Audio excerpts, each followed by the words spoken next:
Basta uli kayo.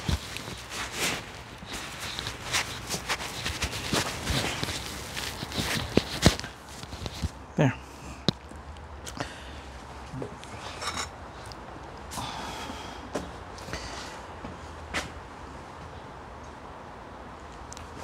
Ito yung backyard namin. Karoon ng bubong. Kung gusto yung makita, malaman about this bubong, itong bubong na itong awning, you could call it awning. Nandun to sa video na in-upload ko last year. Check it out. Ngayon ay that's about right. Humingi ako sa aking kaibigan ng bolt.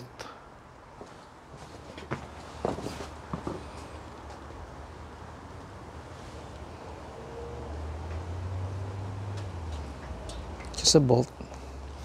Alam niyo kung anong bolt ito? It's a 10 mil size bolt. Galing pa sa mismong TTC. Ito yung magamit nila, hindi kakalawang ito, top notch. Okay. Ito ang sinasabi ko. Once na mag-focus, minsan nakakalimutan ko. Ganyan na yan, buong video, ganyan, malabo.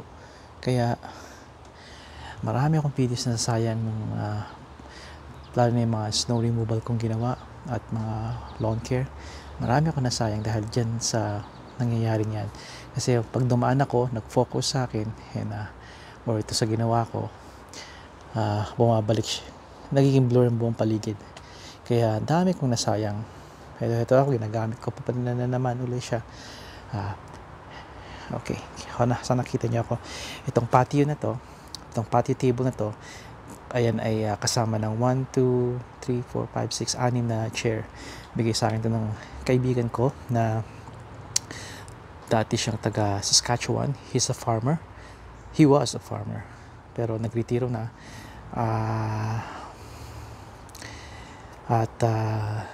Matagal ko siyang kaibigan. At marami akong natutunan sa kanya. At marami siyang kwento tungkol sa Saskatchewan. Kung paano siya mag-farm. Kung paano niya i-take care ng mga animals doon. Even mga weather. At ngayon ay dahil sabi niya nangungupahan lang siya sa sa mga bahay dito sa aming neighborhood. Nag-decide siya na kasi binenta niya yung kanyang mga pag-aari, yung farm niya. He's got big acre, ilang hektarya ang kanyang farm, pero binenta na niya. I don't want to discuss that kung bakit. Pero nag-settle na siya dito sa Ontario.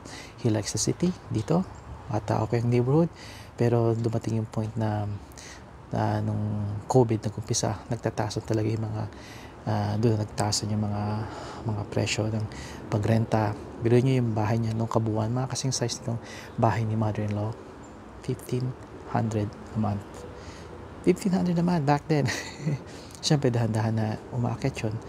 At sabi niya, you know what, kukuha lang ako ng bahay.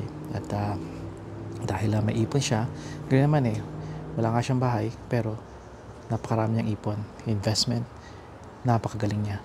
Kaya nag-decide siya, syempre, at tinulungan siya ng kanyang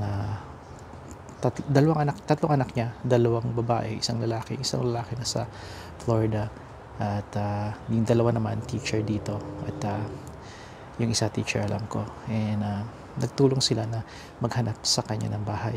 At dito siya napunta sa St. Catharines.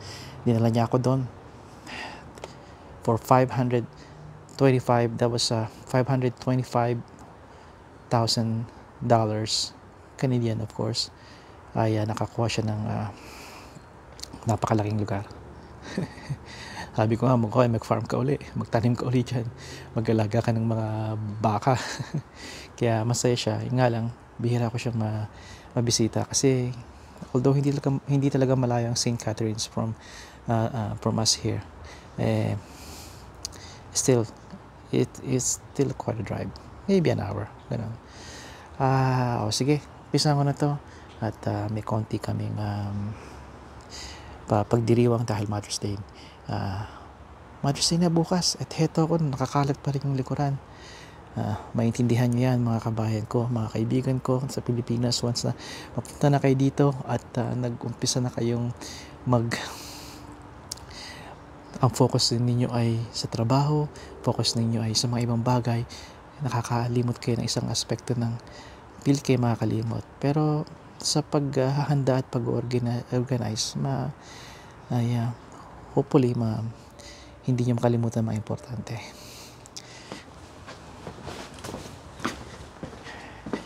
Ihigpitan ko ito dahil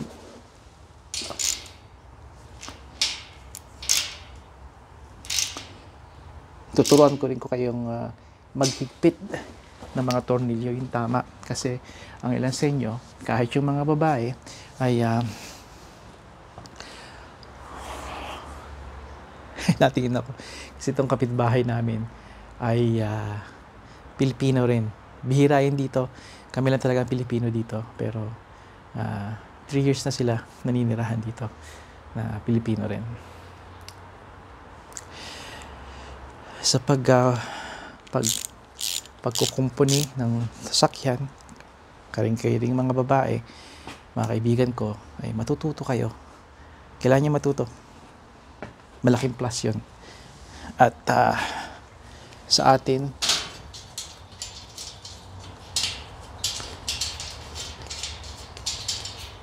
naman na teka ha, tinatanggal ko to para ipakita ko sa inyo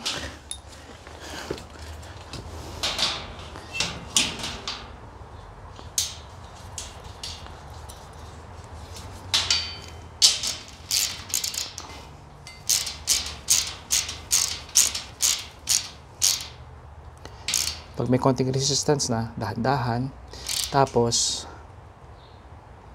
meron pakita sa inyo, sabihin ko na lang, basta snug. Ang key, ito butterfly nut. Kaya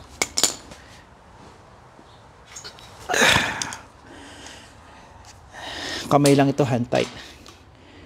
Pero ako, gusto kong konting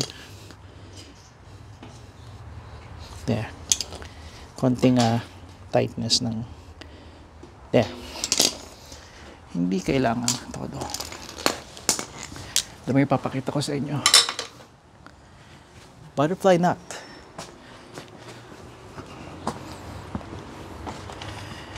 Butterfly nut. Loose na siya hindi na nahigpit. Siguro yung thread sira na. Nawasak na yung thread dahil this is shot. Wala na to. Butterfly nut, mukha kasing paro-paro. Tsaka hawak nyo lang dito, iniikot nyo lang. Yan, very handy to. Konting kaalaman lang. Butterfly nut. Ayan na naman, out of focus, di ba? I hope yung kanina umalis ako, hindi nag-focus sa likod ko. Alright.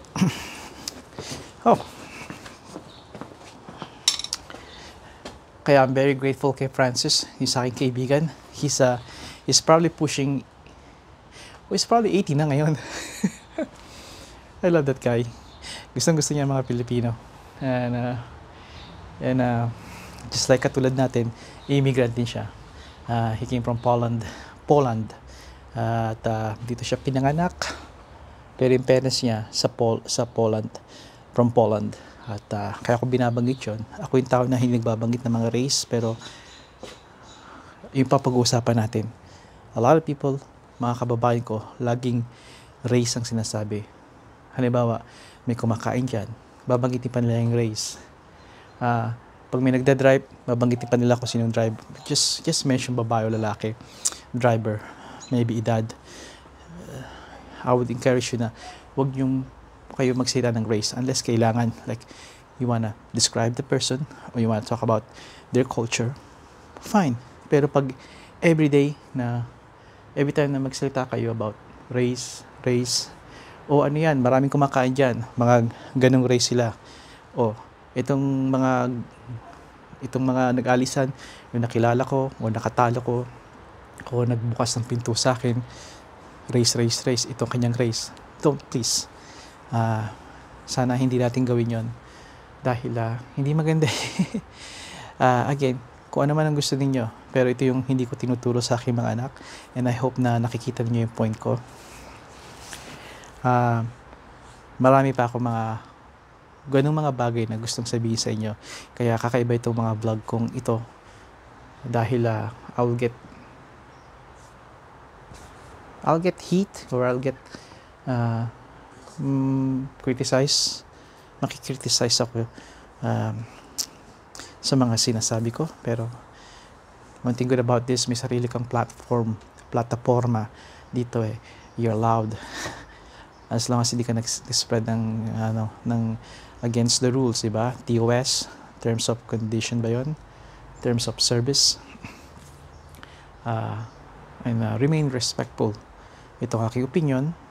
This doesn't have to be facts, at hindi to facts. This is my opinion na I really don't see the point or bakit mo sasabihin lagi ang kanilang race. Just describe them.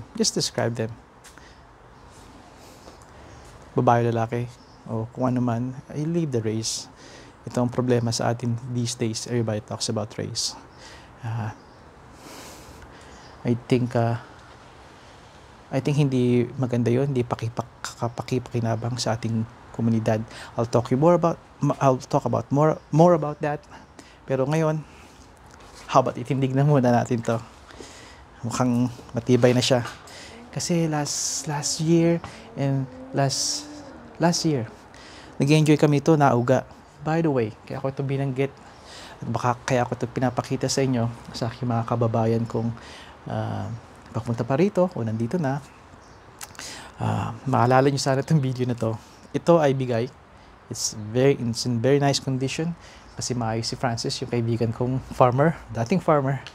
At I'm very grateful kasi yung ganito na meron siyang pag sumakay ka parang may shock na ganun yung parang rocking chair, yung mga chairs niya.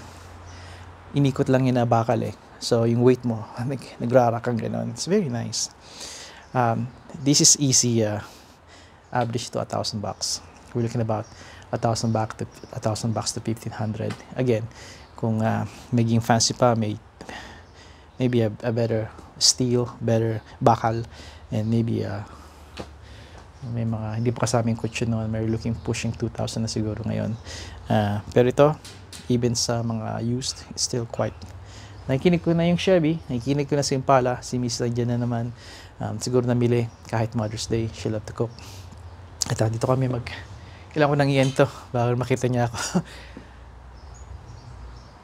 This is our backyard. At marami ditong mga kwento, napakarami ditong mga nagpuntahan na kaibigan, pamilya, at ngayong year na to maulit-uli yun. Lately hindi, maraming mga hindi nakapunta at maraming hindi na noon hindi pwede, di ba? Naalala nyo yun? At sana ay magbalik muli dahil napakaraming memories dito sa backyard na to. Hindi man na pinakamaganda sa nakita ninyo, pero I'm telling you, sa dami ng kwento dito, may kipaglaban ako ng pagalingan ng kwento dito, pero hindi naman talaga yun it's about yung relation mo sa pamilya, sa kaibigan, at kung paano napapasaya ka ng mga memories na ito.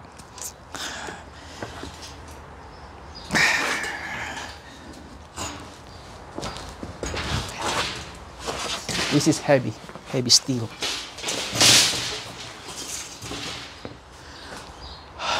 Doon sa mga tao nagkakaedad na, nakakaramdam ng mga sakit.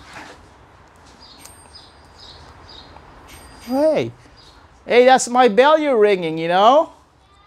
All right. Welcome back, anak. Padayon, kaibigan. Come here. What you got for me?